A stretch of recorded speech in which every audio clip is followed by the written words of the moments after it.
আমরা আজকে গভীরভাবে শোকাহত, কারণ আপনারা ইতিমধ্যেই জেনেছেন ভারতের পশ্চিমবঙ্গ রাজ্যের কলকাতা শহরের নিউ মার্কেট এলাকার নিকটবর্তী মির্জা গালিব স্ট্রিটের হোটেল শিখাইনে মর্মান্তিক অগ্নিকাণ্ডে ৯ জন নিহত হয়েছেন। এই ৯ জনের মধ্যে একজন হোটেলের কর্মচারী ছিলেন, আর বাকি ৮ জন সম্ভাব্য বাংলাদেশি নাগরিক। তার মধ্য থেকে অলরেডি ৫ জনের পরিচয় শনাক্ত হয়েছে। তার মধ্যে ৪ জনের বাড়ি কুষ্টিয়াতে। তারা স্বামী, স্ত্রী, সন্তান এবং তাদের শ্বশুর ছিল। তারা ভারতে চিকিৎসা নিতে গিয়ে মারা গিয়েছেন। আর একজন হচ্ছে সাভারের। এখনও ৩ জনের পরিচয় শনাক্ত হয়নি, তবে তাদের ডাটাবেস থেকে এই তথ্য জানা যাচ্ছে যে তারাও বাংলাদেশের নাগরিক। অর্থাৎ মোট ৮ জন বাংলাদেশি মারা গিয়েছেন, যেটা খুবই মর্মান্তিক, হৃদয় বিদারক এবং শোকের। এখানে বাংলাদেশ থেকে যারা ভারতে ভ্রমণে যায় বা চিকিৎসা নিতে যায়, তাদের যেমন দায় আছে, তেমনি দায় আছে ভারতীয় কর্তৃপক্ষের। আজকের ভিডিওতে আমরা একটু বুঝে নেওয়ার চেষ্টা করব যে বাংলাদেশিরা ভারতে গিয়ে কোন ধরনের হোটেল নিলে তাদের এই দুর্ঘটনার হাত থেকে তুলনামূলকভাবে সেফ থাকবে, বা হোটেল নেবার ক্ষেত্রে কোন কোন বিষয়গুলো তারা দেখবেন, বিবেচনা করবেন।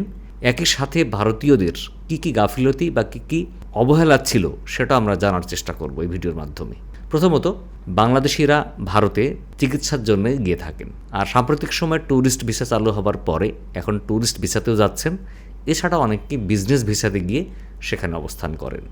এছাড়াও নানাবিধ ভিসা আছে, যেমন স্টুডেন্ট ভিসা, এন্ট্রি ভিসা ইত্যাদি। তো যে কাজেই বাংলাদেশের লোক ভারতে যায়, যদি তারা কলকাতায় যায় তাহলে তারা সবসময় চেষ্টা করে যে ভারতের কলকাতা শহরের যে নিউ মার্কেট এলাকা, তার পাশের 3টা সড়ক আছে, মেন সড়ক এবং ব্যস্ততম এলাকা। সেটা হলো 1 নম্বর হচ্ছে মার্কুইসি স্ট্রিট, 2 নম্বর হচ্ছে মির্জা গালিব স্ট্রিট, আর 3 নম্বর হচ্ছে ফ্রি স্কুল স্ট্রিট। তো এই 3টা সড়কের পার্শ্ববর্তী এলাকাতে অবস্থিত অসংখ্য হোটেল আছে। এই হোটেলগুলোর বেশিরভাগ ক্ষেত্রেই বাঙালিরা বা মুসলিমরা পরিচালনা করে। আবার একই সাথে দেখা যায় যে এই সমস্ত হোটেলগুলো তুলনামূলক সস্তার। তো বাঙালিরা কী করে, কলকাতায় গিয়ে যেহেতু চিকিৎসা নিতে যাবে বা ঘুরতে গেলেও বেশি বাজেট থাকে না যাদের, তারা এই সড়কগুলোতে থাকে যেন তারা সাশ্রয় থাকতে পারে, কম খরচে থাকতে পারে। একই সাথে এই জায়গাগুলো থেকে কলকাতার যে কোনো প্রান্তে সহজে যাতায়াত করা যায়, মানে মুভমেন্টটা সহজ, অ্যাভেলেবেল গাড়ি ঘোড়া পাওয়া যায়। আবার বাংলাদেশ থেকে যে বাসগুলো যায়, ডাইরেক্ট বাস, সেগুলো ওখানেই থামে, ওখানেই নামিয়ে দেয় মার্কুইসি স্ট্রিটে। আবার ওখান থেকেই ফিরে আসার গাড়ি পাওয়া যায়। এছাড়াও মেট্রো পাওয়ার জন্যে পাশে এসপ্লানেড আছে এবং নিউ মার্কেটে কেনাকাটার জন্য ভালো। এছাড়াও ওই এলাকাতে অ্যাভেলেবেল বাঙালি রেস্টুরেন্ট বা হোটেল আছে যেখানে খাওয়া দাওয়ার জন্য সুবিধা, এবং ওখানে মুসলিম হোটেল আছে যেখানে বাঙালি খাবার পাওয়া যায়। তো ফলে ওখানেই মানুষ থাকতে স্বাচ্ছন্দ্য বোধ করে। বাংলাদেশ থেকে যারা মোটামুটি বাজেট ট্যুর করেন বা সাশ্রয় থাকতে চান, তারা এই এলাকাগুলোতে থাকে। তো ফলে এই এলাকায় বাঙালিদের একটা ভিড় বেশি লেগেই থাকে। এই সুযোগে কি হচ্ছে যে ভারতের কলকাতা কেন্দ্রিক যারা হোটেল ব্যবসায়ী আছেন, তারা ওই এলাকাতে অপরিকল্পিতভাবে বা পরিকল্পিতভাবে বা অনুমোদনহীনভাবে হোটেল ব্যবসা পরিচালনা করছে। আজকে আগুন লাগার পরে বিভিন্ন পত্রপত্রিকা বা টিভি মিডিয়াতে যেটা দেখলাম, ভারতীয় দমকল বাহিনী কর্তৃপক্ষ বা যিনি স্টেটের মন্ত্রী আছেন, অগ্নি নির্বাপন মন্ত্রী, তারা বক্তব্য দিচ্ছেন এবং ব্রিফ করছেন, যেখানে বলা হচ্ছে যে এই হোটেলটি মূলত আবাসিক এলাকায় অবস্থিত এবং ওই বিল্ডিংটা আবাসিক ভবন হিসাবেই তৈরি করা। কিন্তু বিভিন্ন হোটেল মালিকরা তারা এই ফ্ল্যাটগুলো ভাড়া নিয়ে হোটেল ব্যবসা পরিচালনা করছে, এবং ওই বিল্ডিংয়ে কোনো অগ্নি নির্বাপন ব্যবস্থা ছিল না। একই সাথে কোনো ইমার্জেন্সি সিঁড়ি নেই যেটা দিয়ে তারা এন্ট্রি এক্সিট করতে পারে ইমার্জেন্সি পরিস্থিতিতে। দমকল বাহিনী এও বলেছে মিডিয়াতে যে ওই হোটেলের কোনো দমকল বাহিনী থেকে বা ওখানে অগ্নি নিরাপত্তা যে বাহিনী বা ওখানকার যে ফায়ার সার্ভিস ও সিভিল ডিফেন্স, যারা বাংলাদেশে আমরা যেটাকে বলি, তাদের থেকে কোনো এনওসি নেওয়া নেই, মানে কোনো ফায়ার লাইসেন্স নেই সহজ কথায়। তাহলে তারা হোটেল পরিচালনা করছে কিভাবে? তাহলে এই দায় কাদের? দেখুন, ভারতের সব হোটেলে কিন্তু বাংলাদেশিরা বা বিদেশিরা থাকতে পারে না।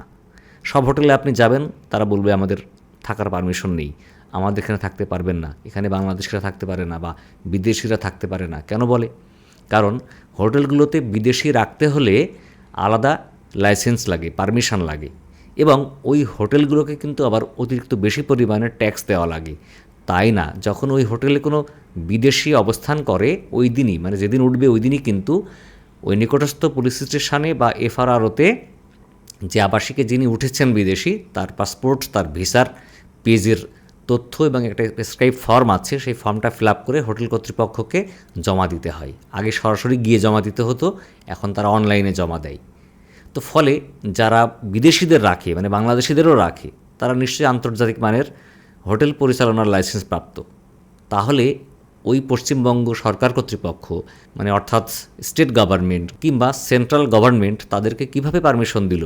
যদি এই সমস্ত অগ্নি নির্বাপন ব্যবস্থা তাদের না থাকে, যদি ইমার্জেন্সি সিঁড়ি না থাকে, তাহলে তারা বিদেশিদেরকে কিভাবে রাখছে? প্রতিদিনই তো তারা পুলিশের কাছে লিস্ট পাঠাচ্ছে যে আমার হোটেলে এই কজন বিদেশি আছে, অবস্থান করছে। তাহলে আপনাকে খতিয়ে দেখেন না? তারা যখন লাইসেন্স নবায়ন করতে যায় তখন কি আপনারা চেক করে দেখেন না তাদের অগ্নি নির্বাপন ব্যবস্থা আছে কি না, ইমার্জেন্সি সিঁড়ি আছে কি না? এগুলো দেখা উচিত না? তাদের ফায়ার সার্ভিস থেকে নেওয়া এনওসি আছে কি না এতদিন দেখেননি কেন? নাকি ওই এলাকাতে বাংলাদেশিরা, বাঙালিরা থাকে বলে কোনো গুরুত্ব নেই? এটার দায় ভারতের পশ্চিমবঙ্গের স্টেট গভর্নমেন্ট এবং সেন্ট্রাল গভর্নমেন্ট কোনোভাবে এড়াতে পারে না, কারণ তারা হোটেলকে লাইসেন্স দিয়েছে। এবং যে সমস্ত হোটেল বিদেশিদের রাখে তাদেরকে কিন্তু গভর্নমেন্টকে বেশি পরিমাণে ট্যাক্স দিতে হয়। তো ট্যাক্স তো নিয়েছেন আপনারা, তাহলে বাঙালিরা কেন আজকে মারা গেলেন? আপনারা জানেন কয়েকদিন আগে ভারতের পশ্চিমবঙ্গের বীরভূম জেলাতে এক হোটেলে অগ্নিকাণ্ড হয়েছে, সেখানে অনেকে মারা গেছেন। কিছুদিন আগে ভারতের দিল্লিতে অগ্নিকাণ্ডের ঘটনা ঘটেছিল এবং সেখানেও অনেক বাংলাদেশি মারা গিয়েছিল। তো এই যে ঘটনাগুলো ঘটছে, এখানে বাংলাদেশিরা মারা যাচ্ছে, এর দায় কি ভারতের সরকারের নেই? কারণ বাংলাদেশের নাগরিকরা কিন্তু ভারতে যাচ্ছে ভিসা করে, সেখানে গিয়ে তারা রেমিটেন্স খরচ করছে, আপনাদের ফরেন আর্নিংসের সুযোগ তৈরি করে দিচ্ছে। বাঙালিরা ওই দেশে গিয়ে হোটেলে থাকছে, পরিবহন ব্যয় করছে, খাচ্ছে, চিকিৎসা নিচ্ছে, সব খাতেই কিন্তু তারা ডলার ব্যবহার করছে, বাংলাদেশের ডলার ওইখানে গিয়ে খরচ করে আসছে। তো ফলে আপনাদের অবশ্যই এদের সার্বিক নিরাপত্তা দেওয়া উচিত। আপনাদের অবশ্যই এটা নিশ্চিত করতে হবে বাংলাদেশিরা, বাংলাদেশের নাগরিকরা ভারতে গিয়ে যেন এভাবে অগ্নিকাণ্ডে বা কোনো দুর্ঘটনায় মৃত্যুবরণ না করে। তারা সুস্থ মানুষ গিয়ে যেন দেশের লাশ হয়ে ফেরত না আসে, এটা অবশ্যই আপনাদেরকে নিশ্চিত করা উচিত। আমি আরেকটা বলেছি, দায় আমাদেরও আছে। আমাদের দায় কোথায়? আমরা যখন হোটেল বুক করি বা ভারতে যাই তখন আমরা সবসময় সস্তা খুঁজি, আর এই সস্তা খোঁজার কারণে কিন্তু আমাদের চরম মূল্য দিতে হয়েছে বা দিতে হয়। আমরা কি করি? সবসময় এমন একটা হোটেলে থাকতে চাই যেখানে কোনো মতে রাত কাটাতে পারলেই হবে। আমরা খুঁজে দেখি না এই হোটেলের লাইসেন্স আছে কিনা, এই হোটেলের প্রত্যেকটা ঘরের জানালা আছে কিনা, বারান্দা আছে কিনা, অগ্নি নির্বাপন ব্যবস্থা আছে কিনা, অগ্নি লাইসেন্স আছে কিনা, ইমার্জেন্সি সিঁড়ি আছে কিনা, অগ্নিকাণ্ড হলে আমি বারান্দায় গিয়ে আশ্রয় নিতে পারবো কিনা, বারান্দা দিয়ে বের হওয়ার ব্যবস্থা আছে কিনা, আমি সিঁড়ি দিয়ে বের হয়ে নিচে নামতে পারবো কিনা, পর্যাপ্ত ওই ভবনে আলো বাতাস প্রবেশের ব্যবস্থা আছে কিনা, আমি ইমার্জেন্সি হলে ওই বিল্ডিংয়ের ছাদে গিয়ে উঠতে পারবো কিনা, এগুলো কিন্তু আমরা কখনো মাথা ঘামাই না, দেখি না। এবং আমি দেখেছি যে এই 3টা স্ট্রিটে যে সমস্ত হোটেল আছে বেশিরভাগই ঘিঞ্জি, রুমগুলোর কোনো জানালা দরজা নেই, না আছে কোনো অগ্নি নির্বাপন ব্যবস্থা, না আছে কোনো পয়ঃনিষ্কাশনের ভালো ব্যবস্থা।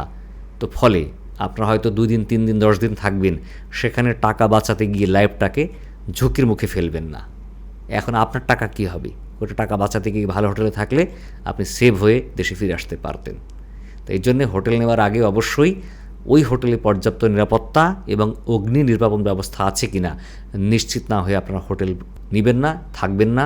প্রয়োজনে খরচ করে আসেন, কষ্ট করে আসেন, কিন্তু আপনারা অবশ্যই জীবনটাকে ঝুঁকির মধ্যে ফেলবেন না। আশা করি আমার ভিডিও যারা দেখছেন তারা ভবিষ্যতে সতর্ক হবেন এবং আমরা এই বিষয়টা নিয়ে অবশ্যই সাবধান থাকব। তো বন্ধুরা, আজকে পর্যন্তই। আল্লাহ হাফিজ, আসসালামু আলাইকুম।